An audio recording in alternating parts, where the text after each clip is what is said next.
Hello students, welcome to the Agnij online classes. और आज की क्लास में हम आगे बढ़ाएंगे क्लास 8 मैथ्स का topic linear equation in one variable. So students, यहाँ आप देख सकते हैं क्वेश्चन नंबर 56 आज हम करने वाले हैं, जिसमें एक नए तरीके का क्वेश्चन आपको दिया हुआ है। यहाँ पर आप देख सकते हैं कि न्यूमरेटर में तो सिंगल नंबर्स हैं, लेकिन डिनोमिनेटर में बड़े नंबर्स आपको दिए हुए हैं। अब ऐसे क्वेश्चंस को कैसे किया जाता है, आइए समझते हैं स्टूडेंट्स। याद रखिएगा कि जैसे हम दो नंबर्स को हमेशा ब्रैकेट में डालते थे, तो आपको इनको भी कोशिश करके ब्रैकेट में पहले ही डाल लेना है, ताकि आपको अलग से पता लगे कि ये दो नंबर तो हैं, लेकिन एक्चुअल में एक ही नंबर है, क्योंकि एक्स की कोई ना कोई वैल्यू रही होगी, तो उसमें प्लस होके एक ही नंबर बन जाएगा। ठीक है, तो ये सभी एक एक नंबर ही हैं, तो इसको एज एक नंबर ही आपको डील करना है। अब यहाँ पे डिनोमिनेटर में जब ऐसा दे दिया जाए, तो उसका एलसीएम कैसे लिया जाता है, ये इंपॉर्टेंट चीज़ है। बड़े ध्यान से समझिएगा स्टूडेंट्स। सबसे पहले तो इतना याद रखिए कि ऐसे क्वेश्चंस को मैंने आपको पलटना भी सिखाया था, याद होगा आपको। लेकिन इस क्वेश्चन में आप नहीं पलट सकते दोनों साइड्स को। क्यों स्टूडेंट्स? क्योंकि यहाँ पर जब तक ये अलग अलग है, तब तक आप नहीं पलट सकते। आपको पता है कि जब सिंगल टर्म होता है इस तरफ और सिंगल टर्म इस तरफ होता है, तभी आप दोनों को पलट सकते हो, तभी चीज़ें आगे बढ़ सकती हैं, लेकिन अभी नहीं। तो अभी आपको इसी को सॉल्व करना होगा। अब इसको सॉल्व करने के दो तरीके हैं। आप एक तो ये वाला जो नंबर है, देखिए इसमें भी x लिखा हुआ है, तो इसको भी आप LHS में ले आए माइनस में, और फिर सबको एक साथ सॉल्व करते हैं। ठीक है। और दूसरा तरीका ये है कि LHS को आप अलग सॉल्व करें और फिर बाद में RHS को करें। तो कोई सा भी तरीका आपके लिए ठीक रहेगा। फिलहाल मैं क्या करता हूँ, देखिए फिलहाल मैं LHS को ही सॉल्व करता हूँ, क्योंकि पहले छोटा क्वेश्चन समझिए फिर बड़ा क्वेश्चन समझेंगे। इसको समझने से पहले एक चीज़ आप देखिए स्टूडेंट्स, मान लेते हैं क्वेश्चन दिया हुआ है आपको, जिसमें लिखा हुआ है 1/3 प्लस 1/2। ठीक है, ऐसा क्वेश्चन दिया हुआ है। अब इसको हम कैसे सॉल्व करते हैं? ये दो नंबर कौन से नंबर्स हैं? ये को प्राइम नंबर्स है। को प्राइम नंबर वो होते हैं स्टूडेंट्स जो एक दूसरे के टेबल में नहीं आते, या इनके बीच में कोई भी ऐसा फैक्टर नहीं है जो कॉमन हो। ठीक है, अगर मान लेते हैं यहाँ पे 4 होता, तो वो हो जाता, वो तो कॉमन दोनों हो जाते हैं ना, 2 के टेबल में 4 आता है, तो वो को प्राइम नहीं थे, ये को प्राइम नंबर है। तो इनका एलसीएम हम कैसे लेते हैं? इनको मल्टीप्लाई करके एलसीएम लिया जा सकता है ना। देखिए, अगर आप चाहें तो ऐसे भी आप एलसीएम लेके देख सकते हैं, प्राइम फैक्टराइजेशन मेथड से। लेकिन जब भी को प्राइम नंबर हो, तो हमेशा इनको मल्टीप्लाई कर लेना। तो यहाँ पर मैंने लिख दिया 15, 15 लिख दिया इन दोनों को मल्टीप्लाई करके। अब क्या करना है, देखिए 15 जो है वो 3 से डिवाइड करूंगा तो क्या बचेगा, सॉरी 15 नहीं आएगा, 6 आएगा। इसको करेक्ट कर लेना स्टूडेंट, 6 आएगा। 3 और 2 का एलसीएम क्या होता है? 6। ठीक है, हाँ। तो 3 और 6 को जब डिवाइड किया तो 2 बचा, मतलब जब इन दोनों को डिवाइड किया तो ये बचा। ठीक है, अब देखिए मैं यहाँ पर यही काम करने वाला हूँ। यहाँ पे क्या करूँगा स्टूडेंट्स, देखिए मुझे इन दोनों का एलसीएम नहीं पता और निकालना भी नहीं आता कि कैसे निकालते हैं एलसीएम, क्योंकि यहाँ प्लस वगैरह भी है। तो सबसे पहले मैं क्या करूँगा, सीधा सीधा इन दोनों नंबर को है ना नीचे मल्टीप्लाई में लिख लूँगा। मल्टीप्लाई करना नहीं है आपको, सिर्फ मल्टीप्लाई में लिख लेना है। ऐसे लिख दिया, देखो साथ में लिख दिया मल्टीप्लाई में, बिल्कुल ऐसे जैसे 6 को लिखा था मैंने। ठीक है, अब मैं क्या करूँगा, जैसे मैंने यहाँ पे किया, 3 को 6 से डिवाइड किया तो क्या बचा? 2 बचा ना, मतलब जो दूसरे वाला है वो बचा। तो जिसको आप डिवाइड करेंगे तो हमेशा ये वाला नंबर बचेगा। उसी तरह यहाँ पर देखिए, जब इसको इस पूरे से आप डिवाइड करेंगे ना, इस नंबर को, डिनोमिनेटर से जब आप डिवाइड करेंगे तो ये तो कट जाएगा, सिर्फ ये बचेगा, मतलब दूसरे वाले का डिनोमिनेटर बचा। तो दूसरे वाले का जो डिनोमिनेटर है उसको इसके ऊपर वाले नंबर से मल्टीप्लाई कर देना। ठीक है, अब देखिए करना क्या है, जैसे यहाँ पे करना है, तो 3 को इससे डिवाइड किया तो 2 आया, और 2 को ऊपर से मल्टीप्लाई किया तो यहाँ पे 2 आ गया। उसी तरह इसको जब इससे डिवाइड किया तो ये आया, सिर्फ ये बचा, और इसको ऊपर वाले से मल्टीप्लाई किया तो x+2 आ गया। इस तरह से एलसीएम लेना है, बहुत ही इंपॉर्टेंट है। ठीक है, ये स्टेप सीख गए तो सारी चीज़ें काफ़ी आसान हो जाएंगी। अच्छा, प्लस का साइन लगाएंगे उसके बाद।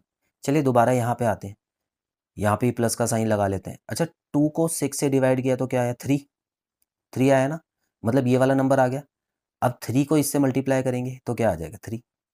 उसी तरह अब इस वाले नंबर को जब इस पूरे से डिवाइड करेंगे स्टूडेंट्स, तो क्या बचेगा? ये बचेगा, क्योंकि ये तो ये कट गया ना। डिवाइड का मतलब क्या होता है? कटना।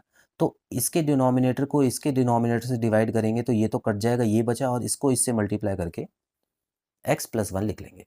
तो इस तरह से आप एलसीएम लेके सॉल्व कर सकते हैं ऐसे क्वेश्चन जिसमें नीचे बाइनोमियल दिया। ये प्लस का साइन लगाना मत भूलना स्टूडेंट्स। देखिए यहाँ पर भी मैंने प्लस का लगाया तो यहाँ पर भी प्लस का आएगा। ये तो जस्ट आपके हेल्प के लिए था, आपको आसानी से समझाने के लिए था। क्लियर है? अब यहाँ पे 2/x+10 कर देंगे। अब क्वेश्चन आसान हो चुका है क्योंकि ऐसे क्वेश्चंस तो हम पहले भी कर चुके हैं स्टूडेंट्स। तो अब करना कुछ नहीं है, सबसे पहले तो ऊपर वाला जो नंबर है उसको ब्रैकेट खोल लेते हैं क्योंकि यहाँ तो प्लस का साइन है, मल्टीप्लाई तो कुछ होना नहीं। तो ये हो गया x+2 + x+1। हाँ, नीचे ज़रूर मल्टीप्लाई करना है अब आपको, ठीक है? तो वहाँ पे भेजने से पहले आप इनको मल्टीप्लाई कर दें। तो स्टूडेंट्स क्या आएगा इसका? देखिए, x को इन दोनों से मल्टीप्लाई करेंगे तो x² + 2x। उसके बाद 1 को इन दोनों से मल्टीप्लाई करेंगे x + 2। ठीक है? चलिए, अब RHS में अभी तो वही लिखा है, रहने दीजिए, इसको हम अभी नहीं छेड़ेंगे, बाद में करेंगे। अब ऊपर देखिए स्टूडेंट, देखिए x + x क्या हो गया? 2x हो गया, और 2 + 1 क्या हो गया? 3 हो गया। अपॉन में x², देखिए 2x और x प्लस कर सकते हैं, ये क्या हो गया? 3x + 2 = 2/x + 10। अब देखिए स्टूडेंट्स, दोनों ही तरफ सारी चीज़ें सॉल्व हो चुकी हैं और सॉल्व नहीं हो सकती। ठीक है?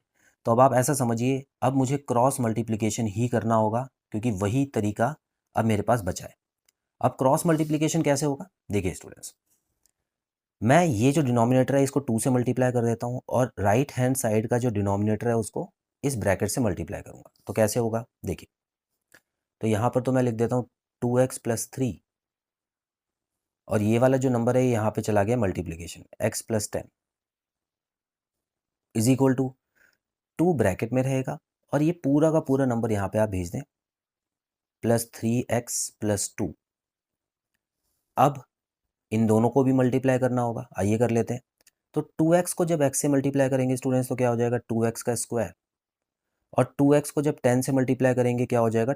20x। अच्छा, 3 की बारी है, 3 को x से मल्टीप्लाई करेंगे हो गया 3x, और 3 को 10 से मल्टीप्लाई करेंगे तो +30।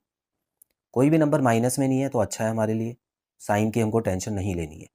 अच्छा, 2 को इन तीनों से मल्टीप्लाई करना है स्टूडेंट्स, तो ये हो गया 2x का स्क्वायर और +6x +4।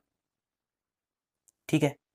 अब याद रखिए, मैंने आपको पहली क्लासेस में बताया हुआ है कि जब भी x² के टर्म्स होते हैं स्टूडेंट्स तो देखिए एक जैसे ही आते हैं, दोनों तरफ एक जैसी हैं।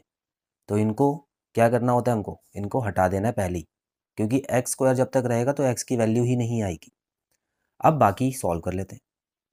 20x + 3x क्या हो गया? 23x + 30 लिख लेते हैं, = यहाँ पे क्या बचा? 6x + 4। अब x वाले टर्म्स जो हैं वो एक तरफ आ जाएंगे, ये माइनस में आ गया है, और ये 4 यहाँ पे माइनस में 30 चला गया। क्लियर? ठीक है, अब जल्दी जल्दी कर लेते हैं। देखिए 23x में से 6 माइनस करेंगे तो स्टूडेंट्स बचेगा 17x, और प्लस में आएगा माइनस में? प्लस में ही आएगा क्योंकि बड़ा नंबर प्लस में था, = यहाँ पर देखिए स्टूडेंट्स ये आ जाएगा 26, लेकिन ये माइनस में आएगा। ठीक है? तो x की वैल्यू क्या आ गई हमारी?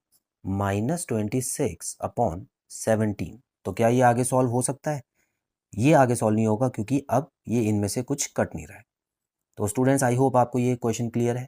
सो बहुत ही आसान तरीके से मैंने आपको बताया है कि ऐसे जो मुश्किल क्वेश्चंस आ जाते हैं, डिनोमिनेटर जिसमें अलग अलग दिए हों तो उसको कैसे सॉल्व करना है, ये वाला स्टेप इंपॉर्टेंट था। इसके बाद तो सिर्फ सॉल्यूशन बचा है। सो स्टूडेंट्स, इतनी क्लास में इतना ही करेंगे। अब हम आगे की क्लास में नए क्वेश्चंस लेके आएंगे। Till then, take care, bye bye.